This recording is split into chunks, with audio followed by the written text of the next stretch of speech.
Hello, everybody. Welcome to a rare daylight edition of Get the Flick Out of Here. We're recording this in the day, which is still weird. I feel like I'm a vampire. But I'm your host, Pawlowski. With me, as always, is Kate. And this is the show where we talk about weird, bad, off-kilter films and television shows. This is one, Kate, that you have been angling for us to do for what feels like since the very beginning. And I finally relented this week, and I hate myself for it. So why don't you take point on this movie? I'm never gonna get to suggest another one again. No. I won't hold this against you. It's not your fault. It's not your fault. Well, here's the thing. It's my fault. Of course it's bad. We do mostly bad movies. But if you're going to sit here and insinuate that this is worse than Mannequin 2, you are wrong, sir. You are flat out wrong. No. It's, no. It is not the most, meaningful movie in the world. No. I don't think your life is, fully enriched having watched it. Which is something that will come up when we get to Get the Flick Out of Here time.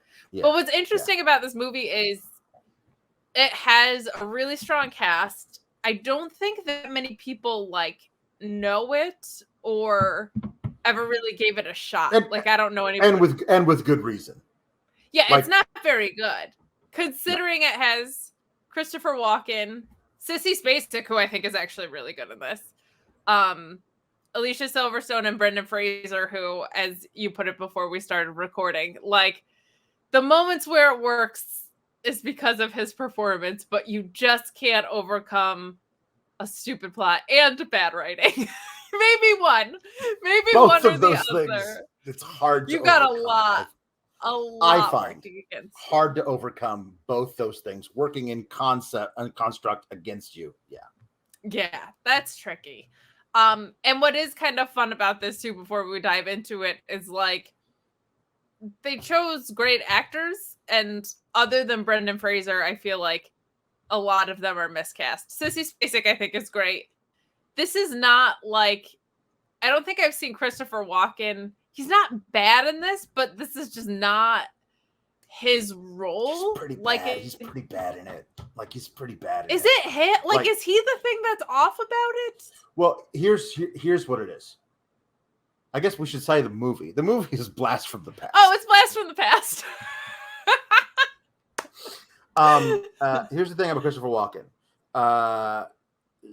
When he gets a script for a movie that he's in, I don't know if you've heard this, he doesn't do this anymore because he's Christopher Walken now, but he used to do it himself. Now he has somebody else do it for him.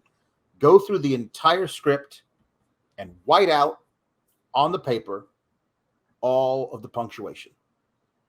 Every bit of it. So he doesn't know when there's a comma or a period or an ellipses or anything. He just memorizes the words in the way that he thinks he should be saying them, which is why if you listen to his speech patterns in any movie he's in, it doesn't sound like he's speaking the actual sentences. It just sounds like he's everything is just all wonky. And to me, I know they want to make him into this mad scientist, but it just doesn't work for this character. There was a time when we all decided around this time that Christopher Walken was a secret comedic genius, and we needed to put him in all of the comedies. Everyone. And I think there's some certain points where it works well, but I feel like there was a point right around I Got a Fever, and the only prescription is more cowbell. We decided, no, put this guy in all the comedies. Literally everything.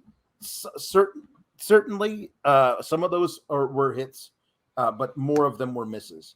As far as his performance in them, and this I think was bad. The problem that I find with it is that so many times that Christopher Walken's like the fifth or sixth lead in a comedy. Like he's got like I think he's fine in like Wayne's World 2 or whatever. Like that's a bad movie, but he's fine in the character he plays in it because he's not in it that much. The first 40 minutes of the movie is entirely dependent on Christopher Walken, and it doesn't work. I bailed out of the movie watching it the first time after 40 minutes because I couldn't watch it anymore because it just didn't, none of it made sense. All the jokes fell flat because his timing was bad because he doesn't know where sentences end. So that's my own personal thing against this movie. That's fair. I can't argue that critique, but we're gonna dive in. It's not the worst movie, but definitely nothing really happens for a really long time in this movie. So I agree with you on that. We get like the plot kind of right up front, and then there's just like a good half hour of nothing happening, and then the movie kind of picks back up again. But it opens with a cocktail party. It's taking place in 1962. We meet Calvin and Helen Weber. Calvin is Christopher Walken. Christopher Walken is Calvin. That's a debate, I think. We can throw that one up in the air for a while.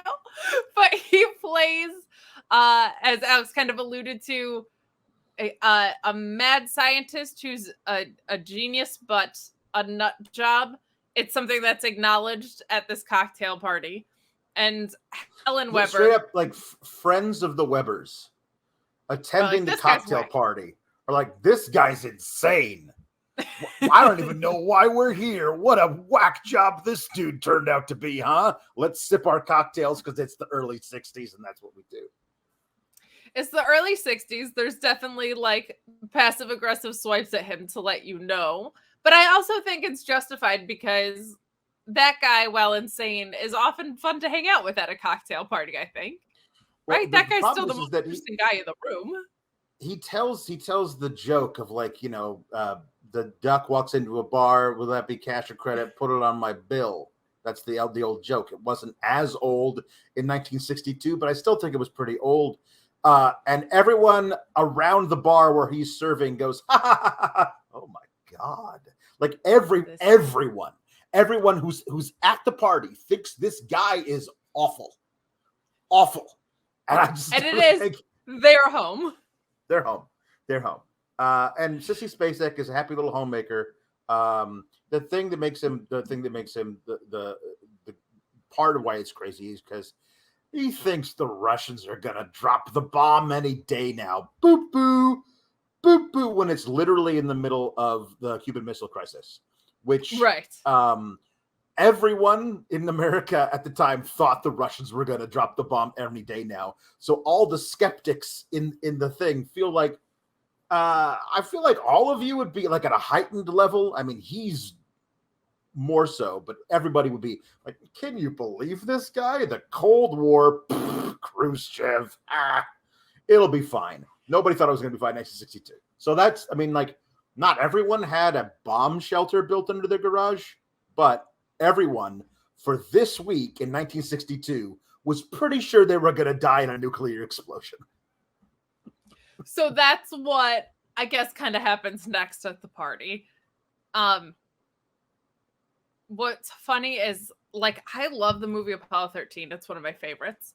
And I think about like the way they did capturing that time period and how authentically of like a good job they did it. This, to your point, felt so like 1 foot in modern world the whole time and 1 foot in the 60s the whole time. But essentially JFK comes onto TV to announce that the Cubans have missiles pointed at the United States, and Calvin decides to clear the party. And on the way out, everybody is, as you were saying, kind of like, get a load of this guy. He's clearing the entire party. Meanwhile, we find out that he has a bomb shelter that essentially mimics their house, and he and Helen decide to descend into the bomb shelter for what they think is going to be a temporary, hopefully, thing. But what happens is there's a plane crash right into their house, right over their house while they're down there. So, in his understanding of what happened, they just were under attack. In reality, there was an unrelated errant plane crash. And we hear like a interlocking lock sound, and he reveals to his wife that part of the bomb shelter, which I'm glad they at least justified this.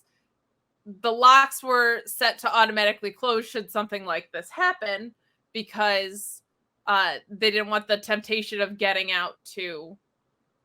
escaping the bomb shelter to overtake them. He has calculated the half-life of radiation, which is 35 years.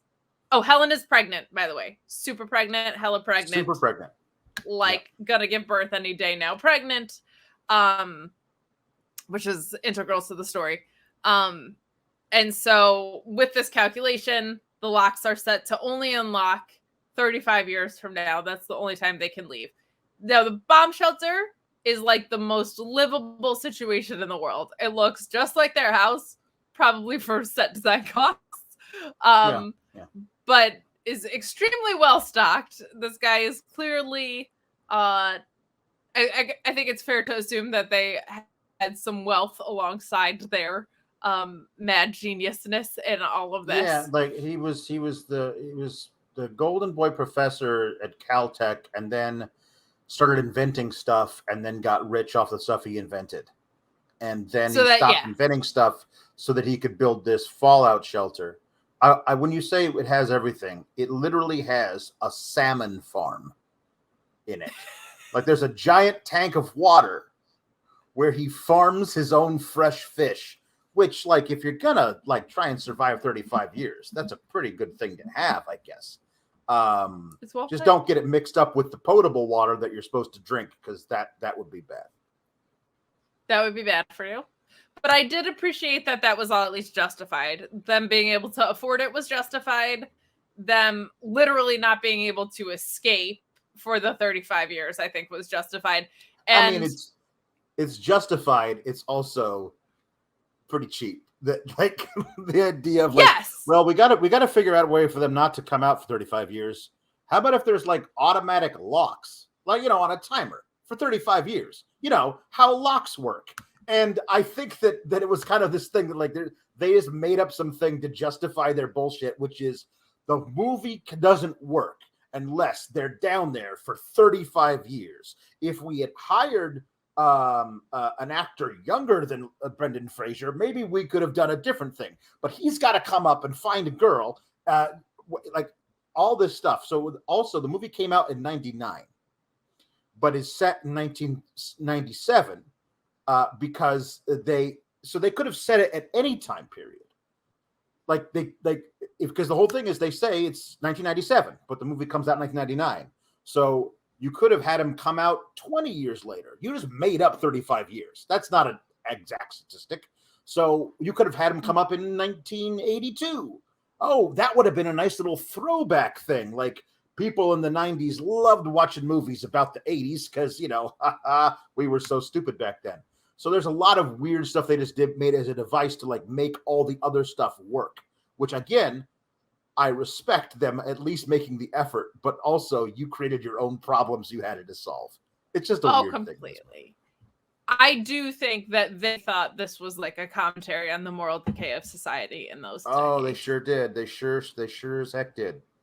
So that is a funny choice, but so the next 25 minutes of the movie are somewhat useless outside of her giving birth to their son, who they named Adam, because an A-bomb. Get it? Yeah. Do you get it? Yes. She asks if that's Adam, and that he's going to have to repopulate the planet. He's the first man. Adam, and then we meet Eve later. Right. Because it's cute. Spoiler alert. It's Adam. Here's one thing I was wondering when I was watching this. Why can't the baby be already born? Why can't the baby be already born?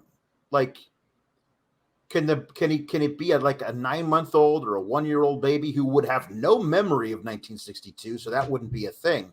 But at least they'd like get the baby out of the crib and then go down in the fallout shelter to be down there for a week, and then the bomb drops, whatever. Because the first thing that I go, bullshit, that didn't happen, is Christopher Walken didn't deliver his own son in the fallout shelter. That didn't happen without some horrible thing happening to the baby or the mother. That just didn't happen. So you don't have to create scenarios that don't need to exist to make me immediately call bullshit on your movie 5 minutes into it. And those are the things that I did, like, start turning me off onto a film immediately. It's like, you didn't need to do that. She didn't have to get birth down there. She just bring the baby with her. Is prepared for the scenario. We don't see the birth, which I think is hysterical. Like, there's at no point do we just see her go into labor, and then we cut to seeing Adam like grow up. There's nothing that actually happens except for you see him being taught because his dad is a genius, right? You see him learning several languages and mastering science and math, and then you see Helen teaching him manners and etiquette and like the best she can how to be a person for the time period that she's in. You start to understand what this movie's going to look like, I think pretty clearly, of like, this guy is going to be a genius as far as knowing things of like academia, but as far as human skills is going to be completely lost into the world. We also see at various points, Helen is just kind of losing her mind, which I thought Sissy Spacek was so great at this. There's little moments of Christopher Walken totally happy with the situation, totally Christopher fine. Walken could have lived in that fallout shelter for the rest of time. Oh, like just delighted to be down there raising his kid.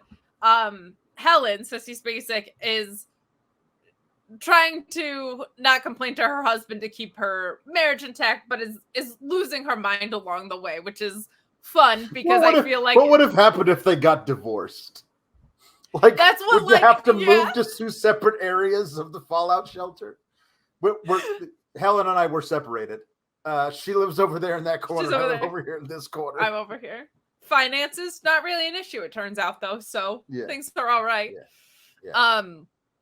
But it is nice that there's a little bit of self-awareness where, like, there's one point where she listens to her husband say, like, that he doesn't even really miss it outside, and she literally just goes away and screams, which I thought was cute. Like, she has this little, like, wink and a nod smile toward him, and then goes and loses her mind a little bit. So we see her getting antsier the more life goes on. We also see that above them, there's a diner that gets built over the property that they were on. Earlier, we see the inspectors come by, and they just assume that they're dead because there was a plane crash here. So they don't bother to discover what the fallout shelter is because they assume that it's a septic tank, which it looks like one from the outside.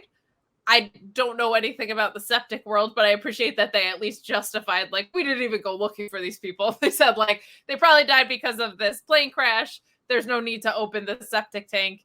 And they build a diner, and as time passes, you see the diner turn into like a more rugged diner, turn into a bar. And in that time, you also see the owner of the diner, who was a woman and a waitress there, and her son, their relationship deteriorate also as society is deteriorating. Like, this is where the messaging of what's happening comes in very clearly, I think, of like, she is, I miss these flower power kids, she says at one point. As time goes on into the late 70s and 80s.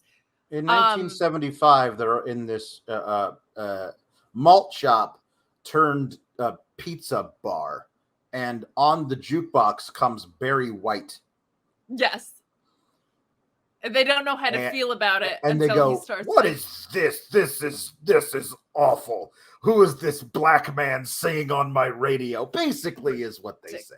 And then they're like, "Oh no, actually this is kind of catchy." So, at least it ends up all right, but it doesn't start very good. It doesn't. Yeah. But true to the time, unfortunately. Yeah, true to the time.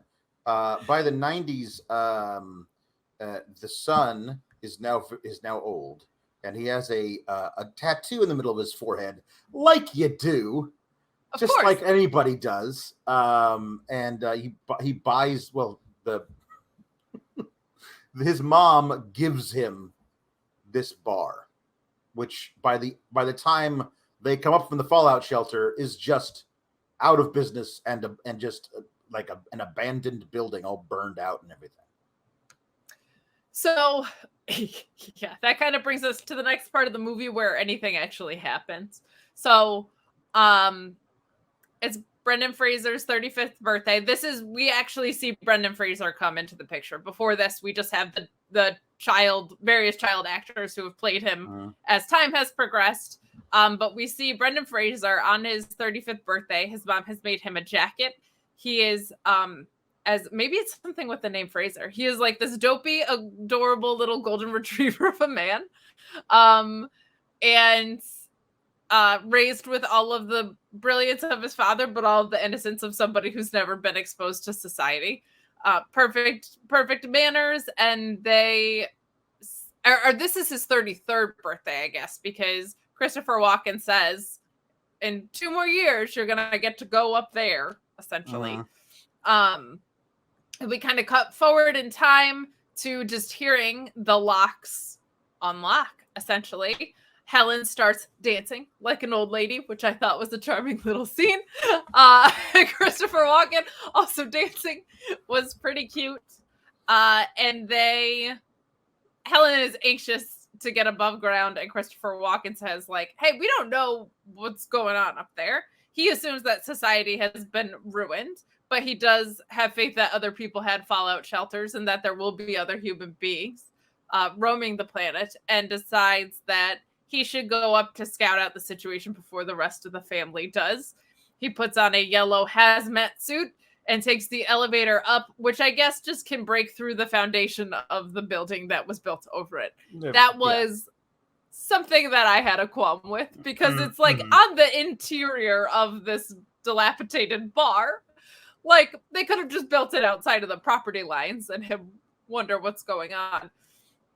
But as he comes above in his yellow hazmat suit, the son of the bar, well, the now bar owner, initially the son of the malt shop owner. I believe his name is Merkin or something. Something like that, yeah. Merk. He is going on about how Alcoholics Anonymous, this cracked me up, Cocaine's Anonymous, Heroin's Anonymous. There's not a different program for every drug. There's Narcs Anonymous, and there's AA, and there's other various programs, but there's not like a Cocaine's Anonymous. His biggest problem with all those things is that you have to accept a higher power. Well, I've been around the block a few times. I've never seen anything that would lead me to believe that there's anything mystical or magical or in control of anything. And then Christopher Walken comes up to the floor and immediately thinks he's God. Yes, that is the immediate jump that we get. It does come back later, but like a cute little thing that they did. And you see basically a very rundown 90s LA, and it looking like dystopia to Christopher Walken. He comes out and meets at that time, transvestite or transsexual, as more appropriately called now. This was Alex's favorite scene of the movie. Awful. Just like awful scene where, because somebody is trans, they're automatically a sex worker, and there's a sex worker at that point, for sure, a transvestite prostitute. Right. And says, I can be a man or a woman, I can be anything you want me to be for a price. And Christopher Walken is thinking, like, this is how human beings have mutated. So essentially calling trans people mutants. Yeah, which is just like a really great commentary. Very sweet move. He walks by several bookstores, adult bookstores, and video places. He goes into one and then just screams, and the next thing we see is him back down in the fallout shelter saying, "You can never go up there." He sees a lot of homeless people, including a guy digging through trash to try and find scraps to eat. And then he meets, of course, a black transsexual. Yes. Like, of course. So he's like, "Oh, society has crumbled," and like a lot of the jokes that follow through this whole thing it feels to me like men in their 50s in the 90s writing about how things were so much better in the 1960s. And it's just like, if that's your shtick, if you like that, if that's your point of view, you'll love this flick. It's great. So many great commentary about how society has crumbled. It's terrible. Everything's there's homeless people everywhere. You didn't see homeless people in the 1960s, so therefore they didn't exist. It's just a weird commentary on a lot of things. But I did think it was funny that the first person he meets, yes, beyond the dude in the bar who thinks he's God. By the way, is an addict. Like, yes, not right. An empathetically presented addict either. No, no. But if it were me, and a man came up through the floor of my bar, and there was red light coming from the hole that he came out of, I wouldn't immediately go to God. I would do the opposite thing, the other guy who lives below the ground. That's what I would do, which I thought they were going to have a satanic cult built around the whole thing. But maybe that was the original plan. They were, and test audience was like, no, we don't like Satanists. We want to maybe like these people. Maybe we should do something else. And they're like, oh yeah, I guess we should change it to being God, I guess. But yeah, that was an odd little thing for me. But yeah, so Christopher Walken says, "You can never go up there. No one can ever go up there. It's all full of mutants." And this is where he says, "We're going to seal up the thing and we're going to wait another 35 years or something. And no one's allowed to go up there." And Sissy Spacek loses her mind. Yeah, she was delightful in the unraveling. Like, she actually told a little bit of a story in this. Like, she was not good. She had a point. Nope. She played the good wife for a really long time. And there's also a scene, I can't remember did he mistake poisonous gas, like steam, for poisonous gas? Or did he just say there was poisonous gas in the adult bookstore to keep Brendan Fraser from going in? To keep Brendan Fraser from going in. Okay. Yeah, because Christopher Walken has a heart attack. Christopher Walken has a heart attack, a mild cardiac infarction, and then he's bedridden for a while, so they need supplies. They only have 35 years worth of supplies. If you're asking, how do they have power? Apparently, Christopher Walken is able to rig a yacht battery to last 10 years. Yes. A yacht battery. It's just very funny to me. He's a mad genius. But they also ran out of food. I guess they have no more salmon. If they have salmon, they don't have anything to eat it with. So somebody's got to go up and get supplies. Mom needs a side of something. She's done with salmon. Yes, she does. But so that they have to send Brendan Fraser up there with a list of all the things to buy, and also maybe medical supplies because Dad can't go up there. And so here's the rest of the movie. It's a fish out of water story about a guy who basically time traveled from 1962, but also has never met a woman or a child, except for his own mother, I guess, woman. And so there's your fish out of water story, and they stretch that shit into another hour and 20 minutes. It is a Saturday Night Live skit that they stretched into an hour and 20 minutes. Only an hour from this point in. Okay. Okay, fine. But the heart attack piece of this did make me go out of my way to be like, they would have no immune system at all. That's true. Yeah. Like that, them having a medical issue made me be like, they would have so many other medical issues. Like, Yeah, also, if you're sending your son up there, have him go to a doctor. as soon as Brendan Fraser comes up to the thing, the first person who sneezes within a mile of him causes him to fall down dead because he has zero immune system for anything. No immune system at all. That's so He true. I rides didn't a even think public about that. bus. He Oh, rides a that's it. public bus in this, Alex. He does. He's a He rides a goner. Yeah. So because again, all the place where they lived was all idyllic little tiny beautiful homes in the late 50s and early 60s, and by the time the 90s rolled around, those had been all bulldozed for urban blight. And I feel like evil. Which I feel like that might have happened, but usually just the houses are run down. You don't replace a row of beautiful little homes with an adult bookstore. Like, that's not usually what happens. Usually it's like, we're going to progress.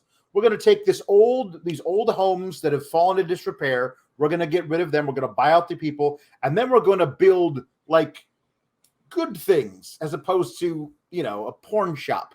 There's a lot of I feel like urban planners watching this movie are just like punching themselves in the face. They hate it so much.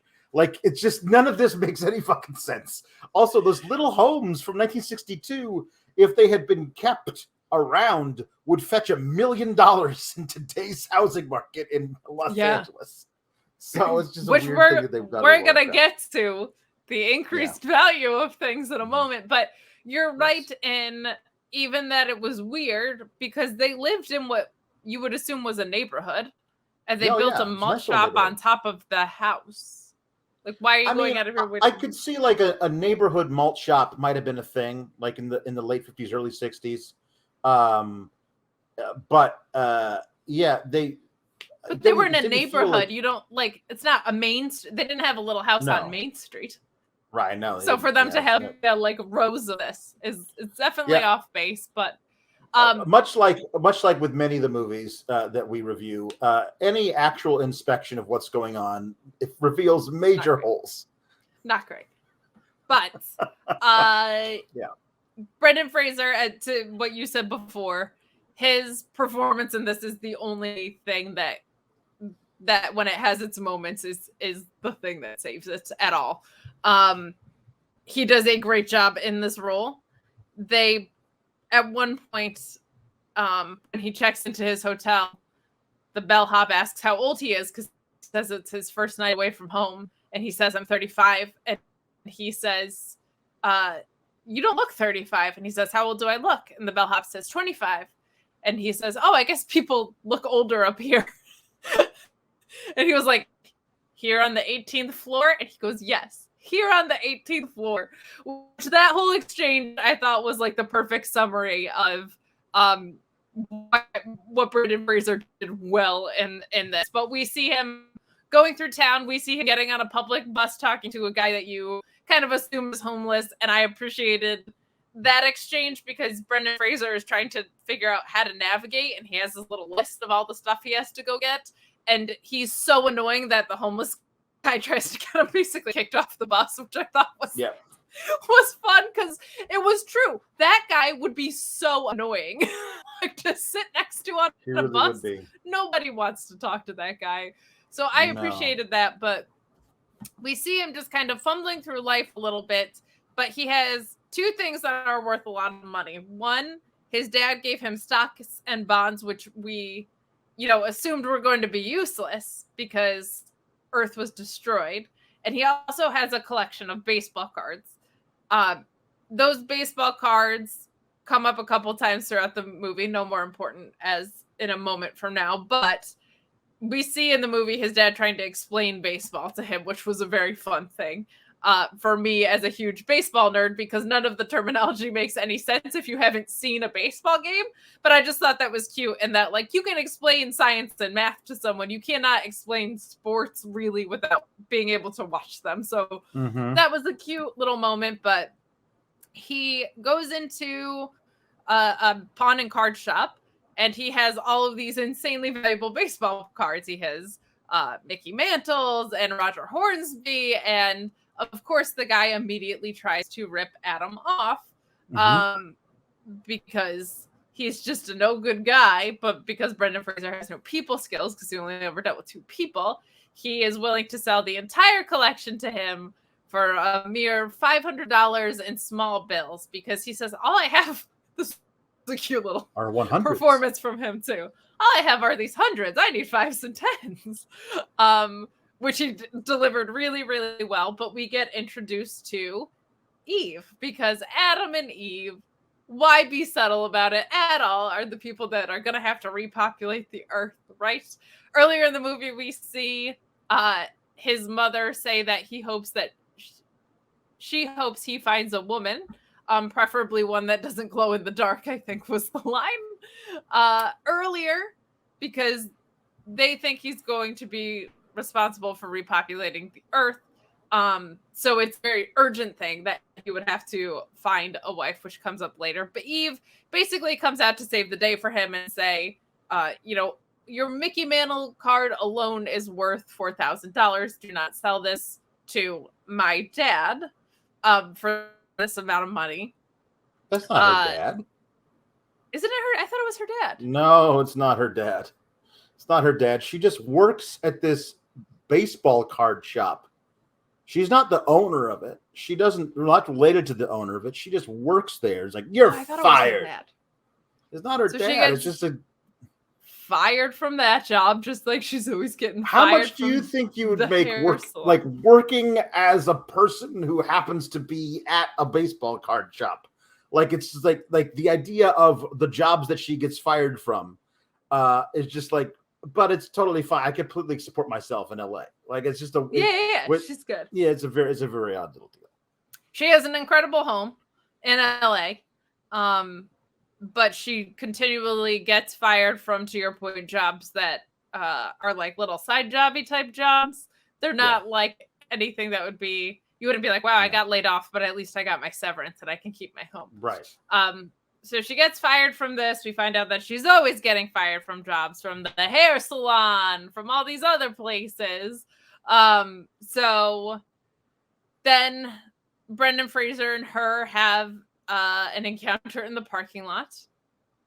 He needs to get to his hotel and he needs someone to drive him there. This is well before the days of Uber. He has no idea a taxi cab exists at this point.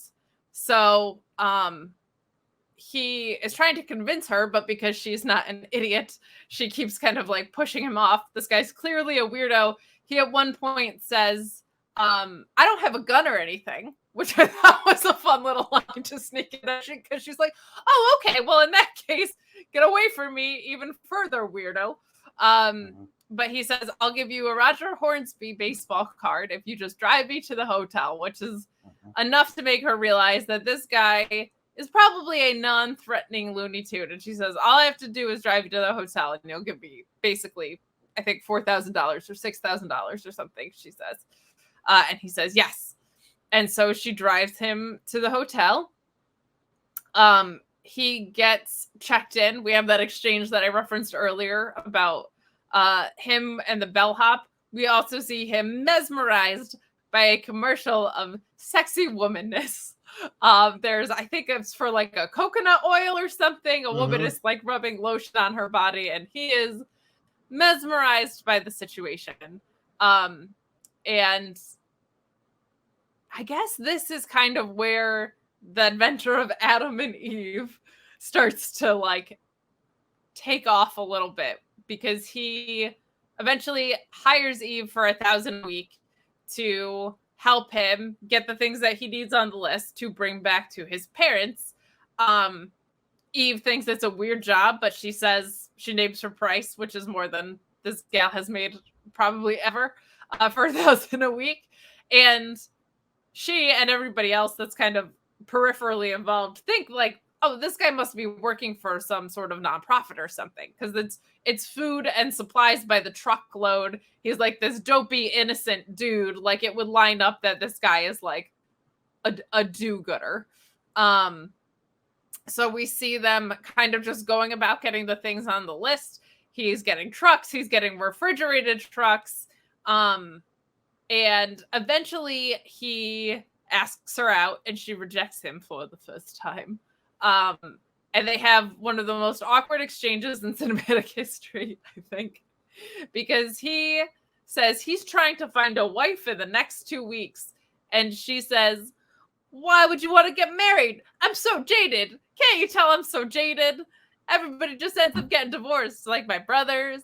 And she doesn't really question until later, like, why he would be needing to find a wife in 2 weeks. Like, she does say a wife's a little much, a girlfriend is a little bit more attainable, and he says I that's could all probably I ask. get you laid in 2 weeks. I could probably get you laid, says. which he has, of course, no idea what that means. But we then see, I think what we see next is him go to meet her friend, who I think we can conclude is gay very early on. They say he's gay. It's Dave Foley from Kids in the Hall and News fantastic. Radio, who's really, really great in this role. But it does call to mind that in the 90s, you were allowed to be gay as a character on screen, but you weren't allowed to actually hire gay actors to play those characters. Yes.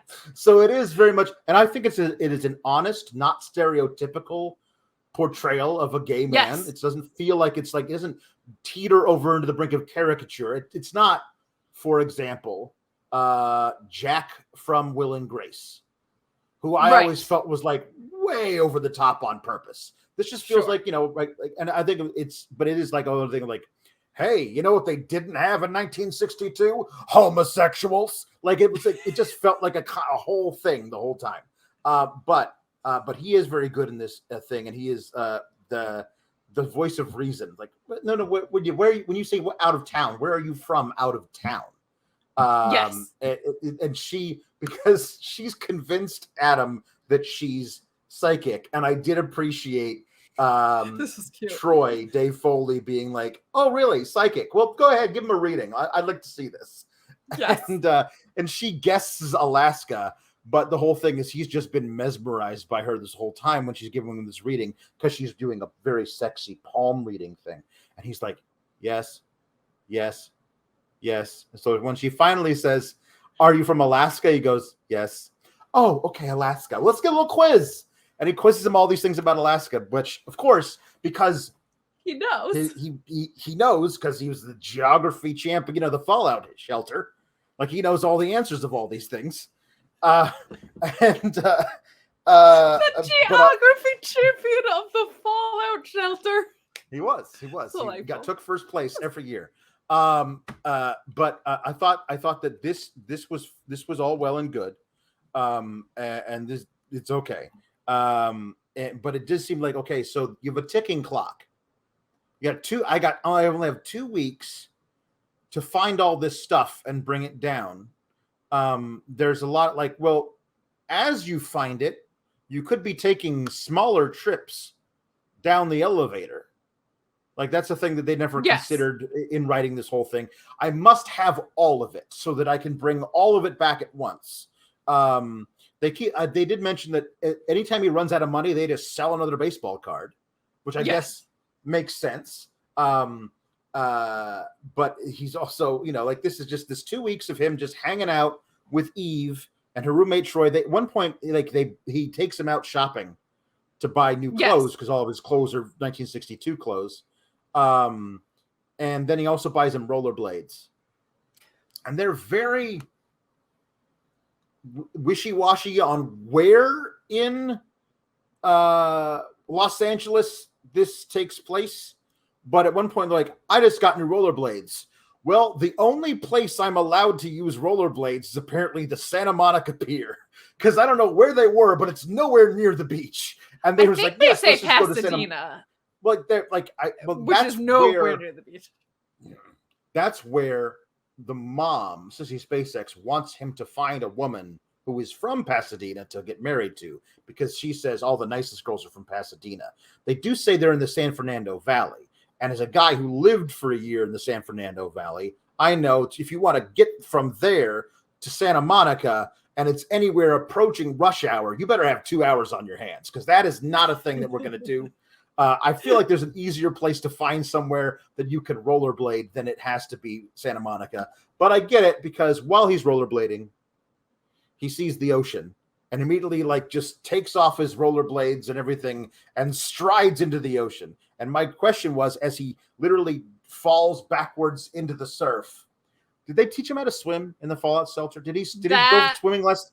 Did he have swimming lessons in the salmon pond? Like what how did they teach him how to swim in the fallout shelter? Was one of my questions. Just one of them, but other than that. That crossed my mind too. In the exchange where he's mesmerized by Eve having hands, there was a really fun moment where I felt like a good job where they connected technology a little bit, where he says the capital of Alaska is it Juneau or something? They're talking about that Juneau's the largest city, and Dave Foley Anchorage is the largest city. Juneau's the capital. Juneau's the capital. So they clarify that, but Dave Foley is going to go check on his computer, and Brendan Fraser's like, he has a computer in the house, which I thought was fun. I'm like, he's got a computer in a single room, and she's like, no, it's outside. Yeah, in the house. Like, what are you talking about? So I thought that was like a cute way to dance around the decades that they were in. But yeah, the ocean scene made me laugh, because I'm like, that guy drowns. And again, as soon as I thought about his immune system, I was kind of like, this whole thing is like, that guy's screwed. Like, he just got in the ocean with all of these things he's never been exposed to. This guy is toast. There's so many toxins in the surf outside of Santa Monica. So gross. Yeah, we also met Eve's ex-boyfriend, Nathan Fillion from Firefly, who's just a jerk, just an a-hole. But she still got a thing for him because she likes bad boys, I guess. She got terrible taste in men. And like, it would appear no family of any kind. She never mentions her own parents, which, like, to connect with this guy that you're hanging out with, you might like, oh, well, my mom and dad are like, never mentions parents, never mentions, like, she's got brothers who are divorced. Her mom and dad are divorced. She's like, no real family that she's actually connected to. No job prospects, no real history. She is entirely a cipher. She's pretty, and therefore Adam wants to make her his wife. And we never get any real information about who she is, where she came from, what her life history is, to make us go, you know what? She's right for him. She does some nice things along the way. Like, he's like, oh, she has a heart. That's nice. But at the same time, who are you? Who is this person? Like, they've given nothing about her, anything. And this movie 100% does not pass the Bechdel test. Like, she never comes into contact with any woman or has any conversation that isn't about men or what the things that men want. It's men. It is very much that. It is very much that. Yeah. She even says marriage bites, and he goes, bites what? And she goes, the big one. The big one. He's just kind of like, oh. So eventually this all leads to newly clothed by his gay friend, who cannot be played by a gay actor. They go to the club to find a woman to be Adam's girlfriend. Club 40s. Because if they took him to a nightclub, an actual 90s nightclub, he would have a heart attack. He would die. They took him to Club 40s. Just happened to take him to Club 40s. And it's a swing club with an MC who is a straight up Humphrey Bogart impersonator. It's definitely, these are the things that happened in the movies in the 90s all the time. That everything that happens in LA happens in some kind of themed restaurant or bar where all the people who are working there are all actually actors. Like, I'm thinking of Jack Rabbit Slims from Pulp Fiction and a lot of other things like that. But yeah, they definitely have a Humphrey Bogart impersonator who is the MC at this club. And it's a swing club. And wouldn't you know it, it all comes in handy because two things happened when he was growing up in the Fallout shelter. He had daily PE class, and it was split between his dad teaching him how to box and his mom teaching him how to dance. And wouldn't you know it, both those things come into play in this scene. So handy. So here. fortuitous. So he's kind of identifying ladies that he think might be nice. And one Eve says is a bitch, which I think is funny. And Sophie, who's like her rival for some reason. She hates. Yeah, crosstown rival of some sort. I'm not sure. But you can tell by looking at her, he thinks she would be nice. But she says that she's a bitch. And he is confused because he knows the dictionary definition of a bitch. Why would it be a female dog? But because Brendan Fraser knows how to swing dance. At this Club 40, he is able to swing dance with ladies. So we see him woo her. And then what happens with the... No, what happens is that Dave Foley and Alicia Silverstone is like, hey, you know what? She looks nice, I guess. Why don't you go ask her, go talk to her? Like, what would I say? She looks sweet. Lie. We're looking for sweet. That's right. Sweet. Lie. It comes into my experience at Dave Foley. Lie. It's always best to lie. And so here's how he lies. Excuse me, miss. I seem to have misplaced my Congressional Medal of Honor. Have you seen it anywhere? And she goes, that's a good line. I've never heard that one before. And then her friend comes up, who's like obviously like the crazy one. And so like he asks them to dance. And so he like fully has he's like a dance threesome with these two hot blondes. And definitely not at all choreographed dance. No, yeah. It was very impressive. Like he's swing dancing with these two hot blondes. No one else is on the dance floor because they're all standing around a circle going, hey, watch this guy. He's dancing with two hot blonde ladies. And makes Alicia Silverstone very jealous. She's so jealous.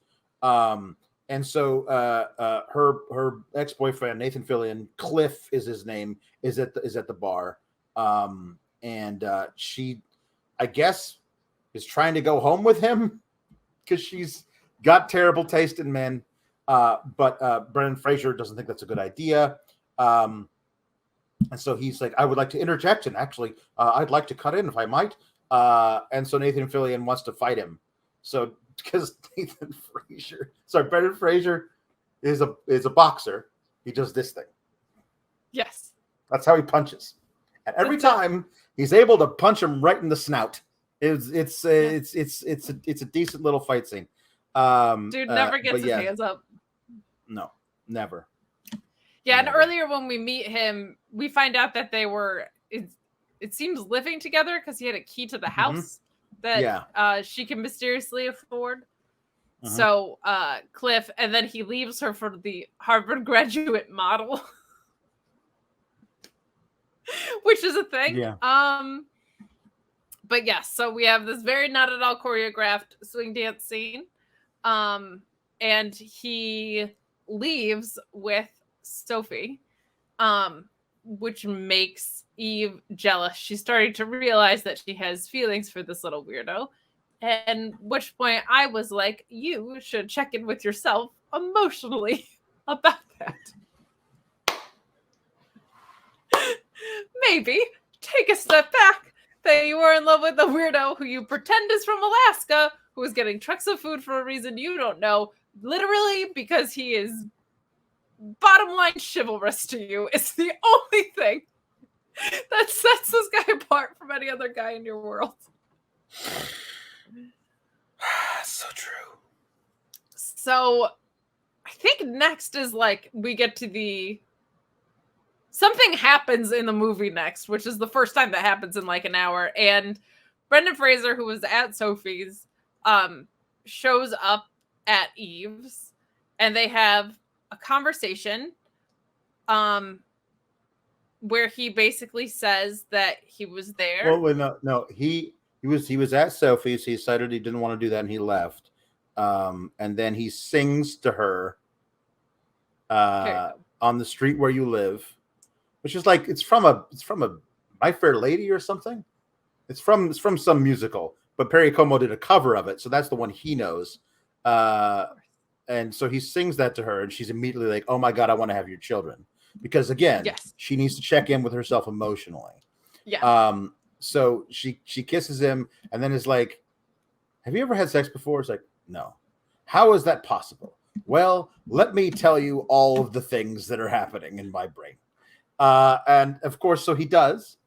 And rather than like react in the moment to all of the things that he tells her about 1962 and the bomb dropping on LA and all this stuff, which of course, the thing of it is that she never will stop like, whoa. A bomb didn't drop on LA. She doesn't Never stop him happened. along the way. None of it. Like she just looks like, okay. This is, I think you should go when he's done. And he just, okay. And he leaves.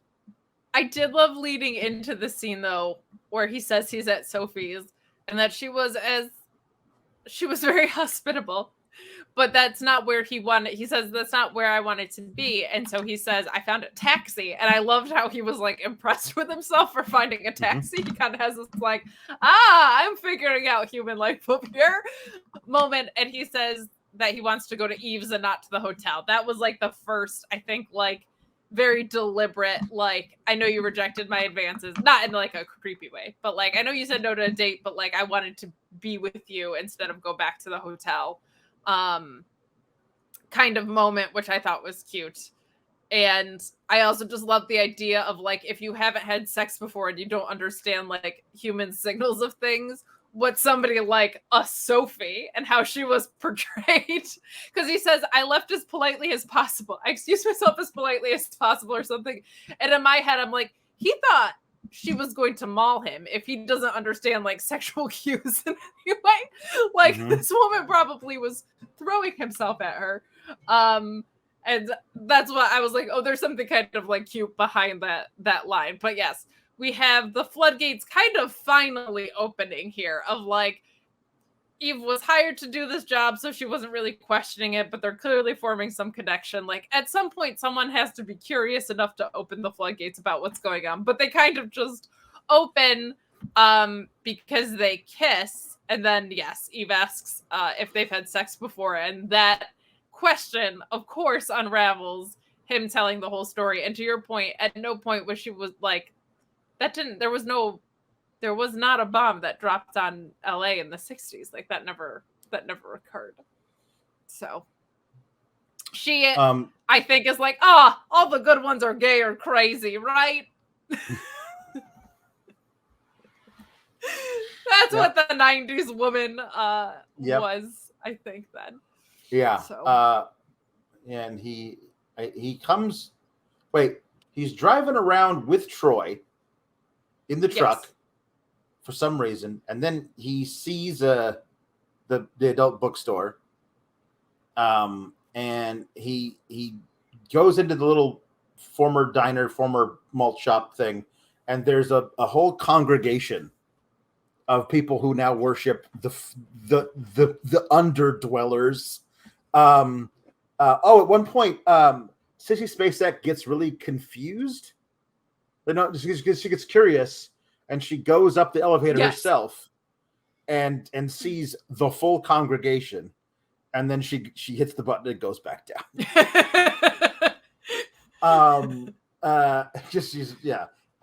But anyway, so Brendan Fraser sees the congregation, and then he leaves again. So like he remembers that's where the fallout shelter is, so he has that information now.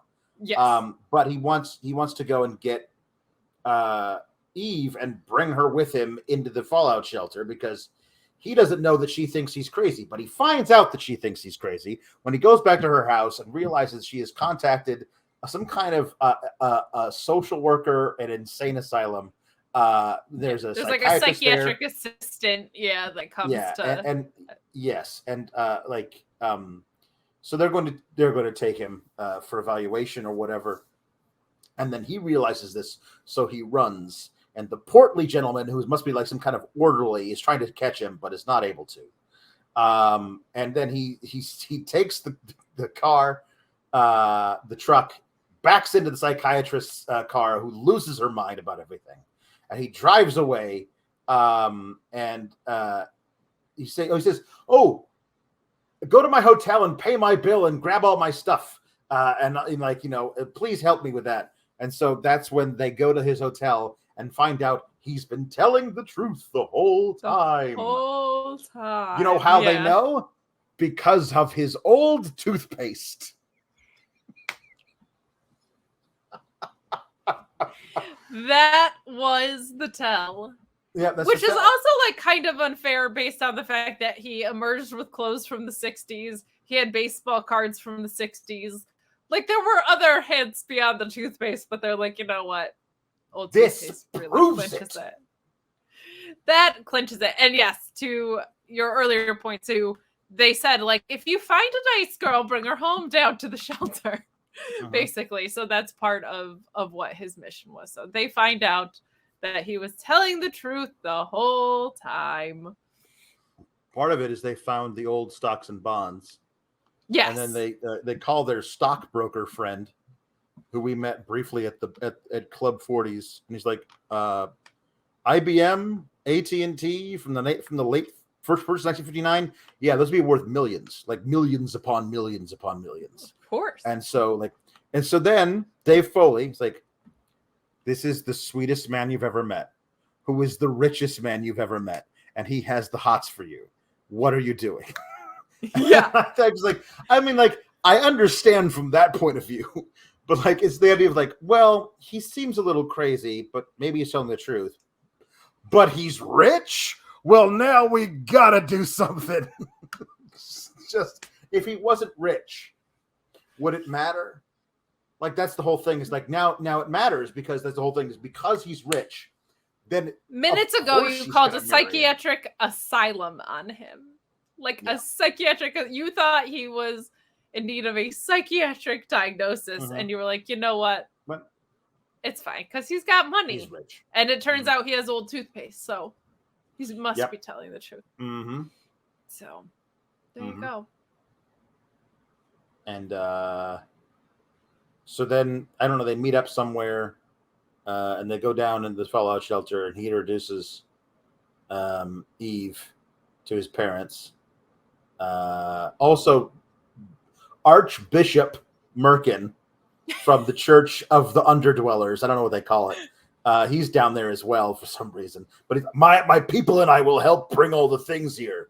So anyway, so Eve meets the parents, and they decide they're going to bring them up.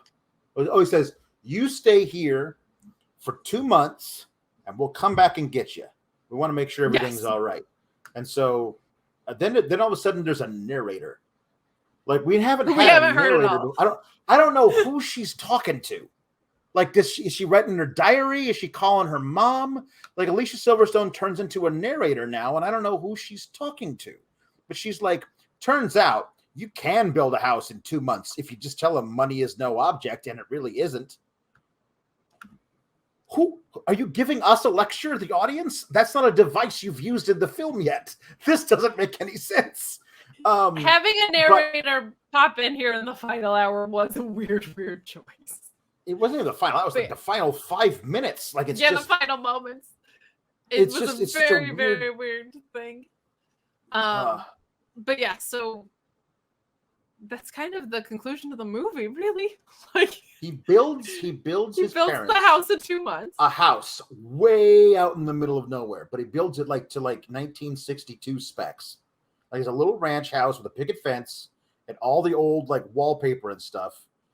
They do have a microwave, which fascinates Christopher Walken to no end. Yes. Well, he liked his Dr. Pepper hot. We learned very early on, and he would do so on the stove, which makes him history's greatest monster.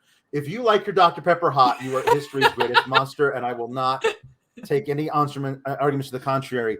But they wanted to tell them slowly about what's actually what society is. Yeah. And I'm so thankful they didn't make a sequel, because they definitely left it open for that. They did indeed. So it's just Brendan Fraser and Christopher Walken out on the patio in the front, whatever that is. He says, so they didn't drop the bomb. That didn't happen.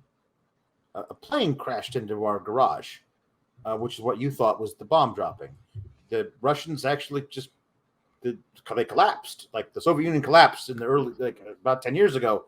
It's like, and Chris was like, that wouldn't have happened. Not possible. No way. No way. Oh, our evil empire is just like, oh, please, did we give up? That, like, no, it did happen. And he immediately suspicious. And he does afterwards. So anyway, come on in, boys, says Sissy Spacek. Dinner's ready. And Brendan Fraser goes in, but Christopher Walken stays out there. And he starts doing something, and I had to go back and watch it and figure out what he was doing. He starts walking in really big steps and like lining up angles and stuff. He is pacing out. Yes. A new fallout shelter that he's going to build under his new house because he still thinks the Russians are going to drop the bomb any day now. I think. And that's the end of it. That's the end of the whole thing. He built his parents a 1960 ranch house in, I swear to God, it could not be more the literal middle of nowhere.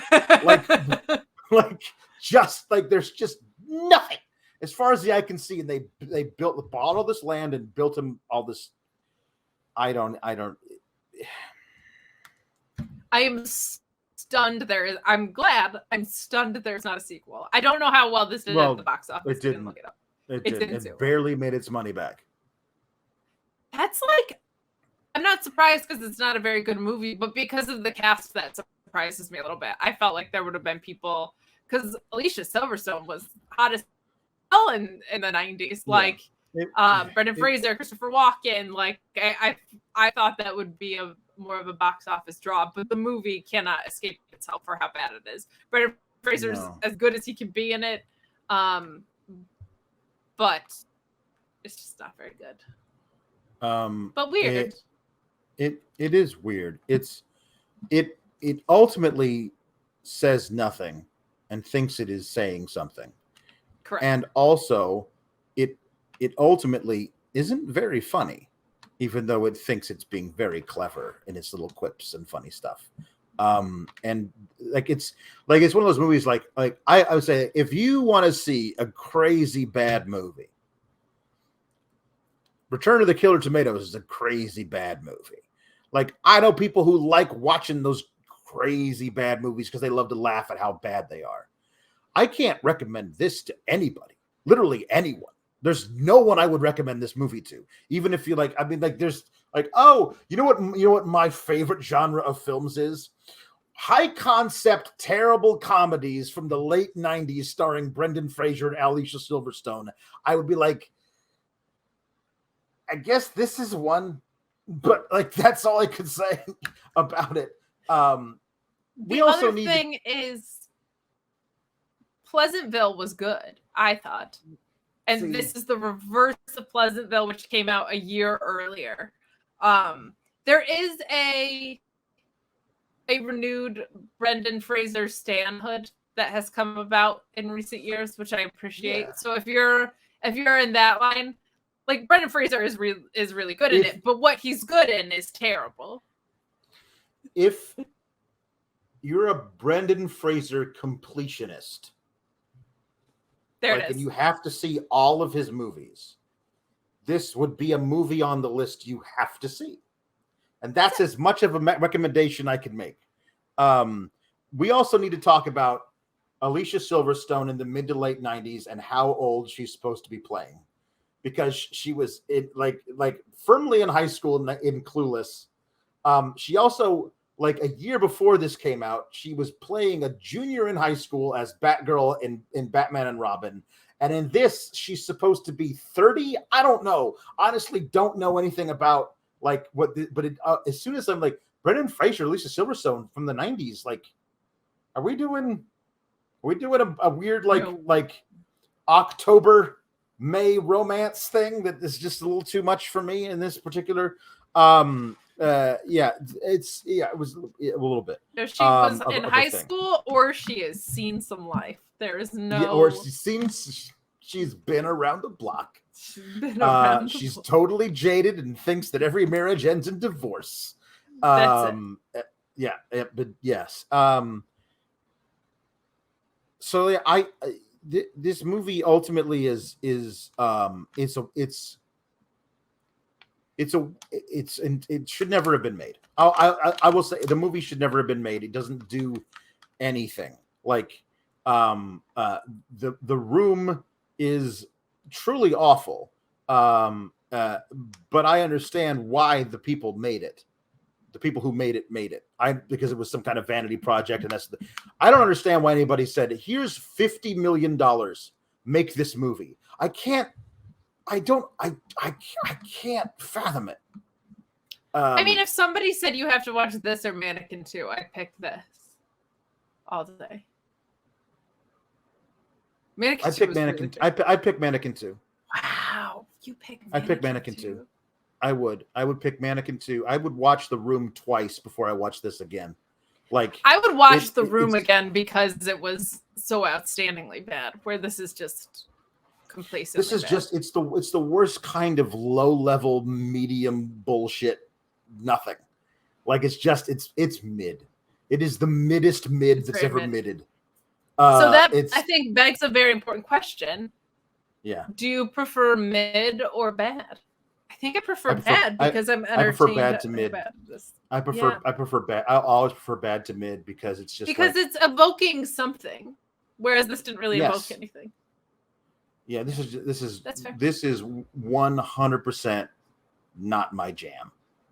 And Brendan Fraser tries as hard as he can, but he if this movie is drowning the entire time, and occasionally like Brendan Fraser will dive down and dredge it back up to the surface where it can take a breath of air, and then it drags him back down to the bottom of the ocean, and he has to swim back up to the surface for one small gag that back down. It's terrible. If you want to see Brendan Fraser, it drags him down to the shelter. Yes. If you want to see Brendan Fraser in another movie from the 90s where he's playing a fish out of water from an even earlier time, watch Encino Man. For God's sake, watch Encino Man. This. Oh yeah. No. I forgot about this is a no for me.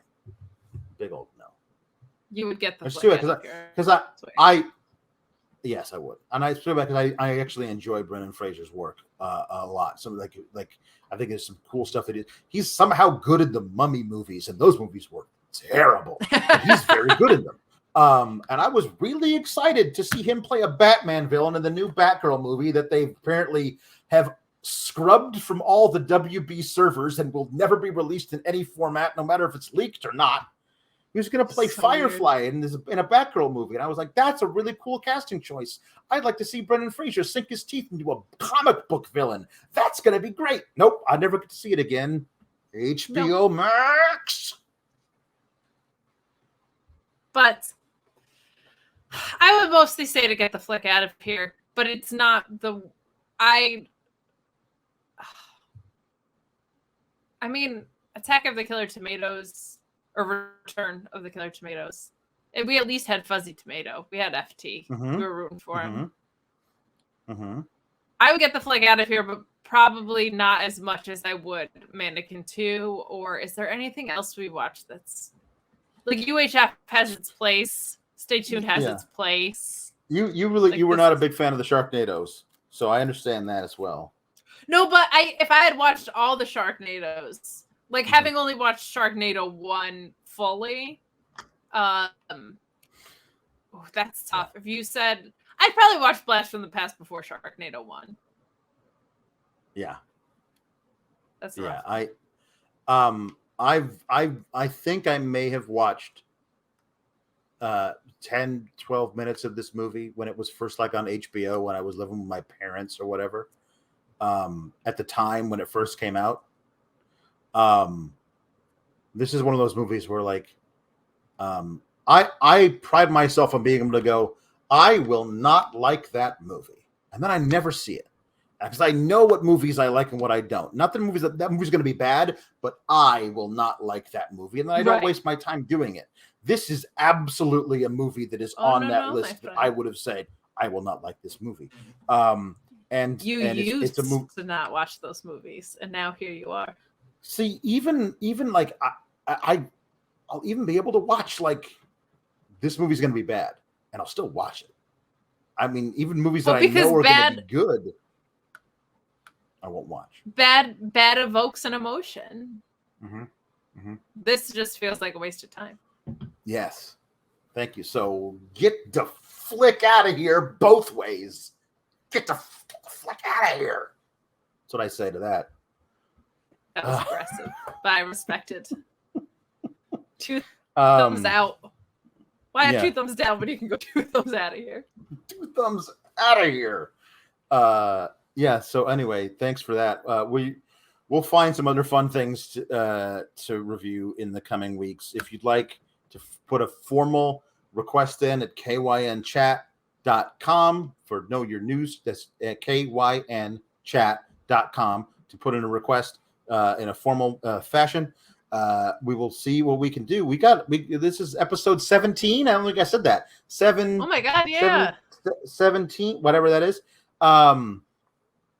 So we'll see how many of these we eventually end up doing, but we got at least like 35 more of these things to do. So hell yeah, let's rock and roll. Let's figure it out down the way. Until then, I guess it's time to figure out what we're gonna do next time. And then we'll say, get the flick out of here. Bye, everybody. RESPECT. Click the subscribe button and find out what it means to me. Nah, that doesn't have a ring to it. But if you like videos about real news stories that are funny, stupid, or weird, subscribe now.